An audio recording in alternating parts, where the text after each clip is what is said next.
We're now talking to Jen and the Degenerates. Why don't you guys introduce yourselves? I'm Evan, I'm the drummer. And I'm Jen, I'm the vocalist. And you were mentioning earlier that you had toured the U.S. before. What has been your experience so far? Of the US? Yes. Varied. It feels like we played shows from East Coast to West Coast and everywhere in between, and it felt like traveling through 5 different countries. So yeah, everywhere feels a little bit different than the last place. Yeah, that I definitely agree with that, for sure. With the 6-week tour, or the 6 weeks we were here last year was with Flogging Molly on their tour, and that meant starting on the East Coast and going all the way and ending up in LA. And we had to pack lots of different layers. I'll say that much for the weather. So, what was the tour with Flogging Molly like? You know, they've played here before too. Yeah, they're they've been around for quite a long time, and I think they were based out of LA, and that was kind of where they made their name for themselves. But yeah, that was really cool. Those guys are lovely, and they're kind of our speed of like punk, but not taking themselves too seriously. And they were a lot of fun, and we had a great time. Can you give me some background about the band and how it formed? So I met everyone a bit later. They all grew up together in the same area of Lancashire, which is in like the northwest of England. And then I met a couple of the guitarists in Liverpool, and then when we started a band, they were like, "Oh, we know some guys," and that's how our bassist and our drummer joined then. So basically, what is the music scene in that area like right now? Of course, you know Liverpool is best known for the Beatles. Yeah. There's a lot going on in Liverpool and Manchester, which is cool. In terms of like Lancashire, where the boys grew up, is a little bit thinner on the ground. Not that I'm sure there's loads of talented people, but there's just not much of an infrastructure or a scene for them to take part in.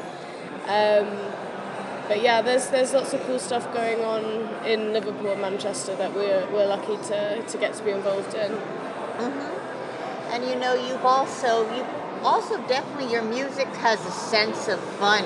Yeah. Even though anti-fun is in the album title. Yeah. I didn't think about that. Yeah, for sure. Fun is a big thing.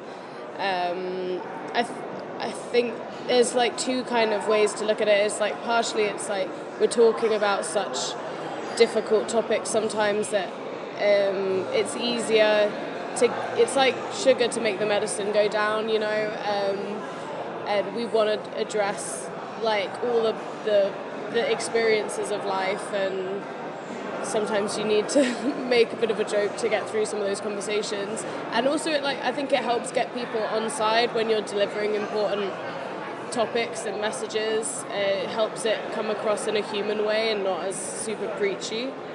And then the other facet is just that we like to have fun. We're just like a silly group of friends first. And in that sense, it reminds me a bit of Green Day, who do deal with, you know, political topics, but there's a sense of fun there as well.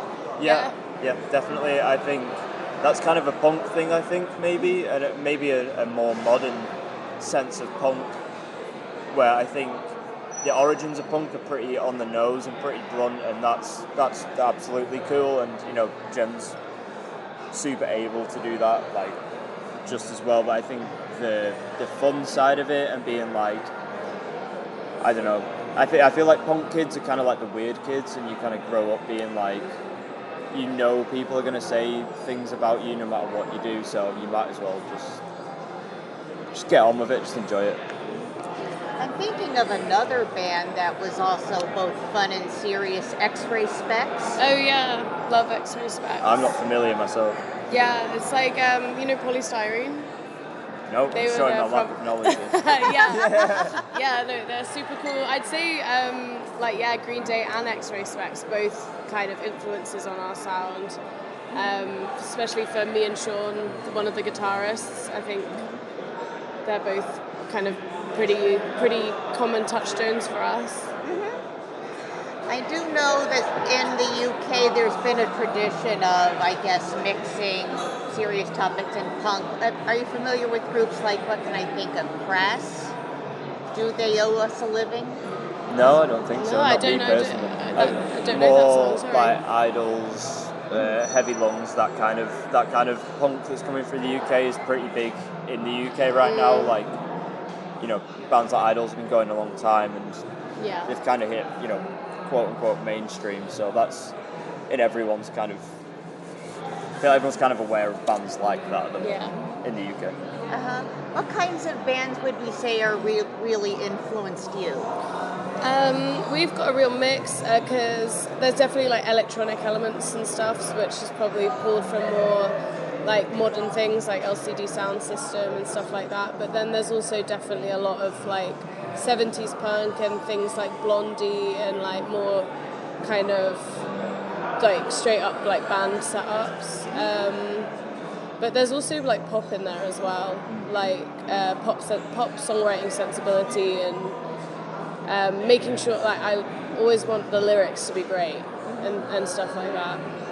Yeah, I have to give a nudge to me and our bassist Jay. We're big metalheads. Like I definitely grew up on metal pretty much exclusively till I was kind of an early teenager, and there's not much of that in our sound, like sonically, but I think in terms of on stage, definitely for me and Jay, like we emulate or kind of subconsciously that sort of energy of like just giving everything on stage. That for me personally, that comes from growing up watching like metal bands just, you know, giving 100% on stage every day. And we're a live band, so for me that's where that comes from.